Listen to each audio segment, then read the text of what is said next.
कोणता तरी आगडबॉम्ब बॉस तुम्हाला वाचविल या भानगडीत राहू नका। कोणीतरी उठतो आणि माझा बॉस आहे तुम्हाला वाचविल, मुस्लिमांना मारा, त्याच्या भानगडीत जाऊन जेलमध्ये आपलं आयुष्य घालू नका। बहुजन तरुणांची माती भडकणाऱ्या या नेत्यांपासून सावध राहा। ते तुम्हाला भाषण दिलं की बाउन्सरच्या सुरक्षेमध्ये घरात आणि बिळात जाऊन बसतात।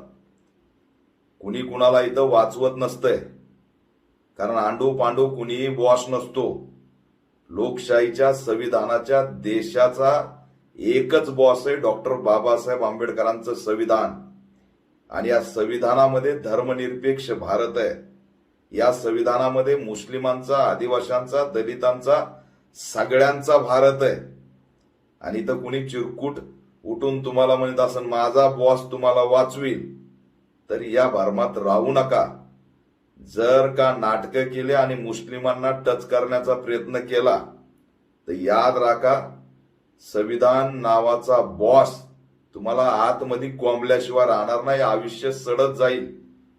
गुजरात दंगलीतील लोक आजही सडतायत याचं भान ठेवा।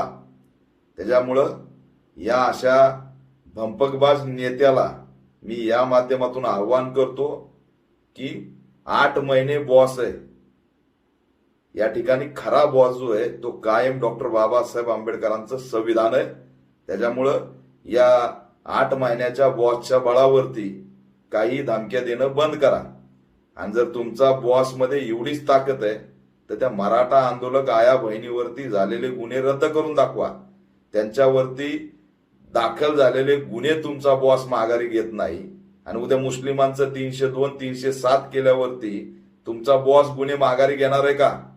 याचं स्पष्टीकरण तर खरं असणार या बॉसनीच दिलं पाहिजे, पण ते असणार देत नाहीत। धमकून या ठिकाणी डोळे वटारून फक्त मुस्लिमांना घाबरवण्याचा प्रयत्न करतायत। मुस्लिमांनी घाबरू नये, पैंथर अभी जिंदा है और डॉक्टर बाबा साहब आंबेडकर का संविधान इस देश का बॉस है। कोई भी यहाँ पर बॉस हो नहीं सकता।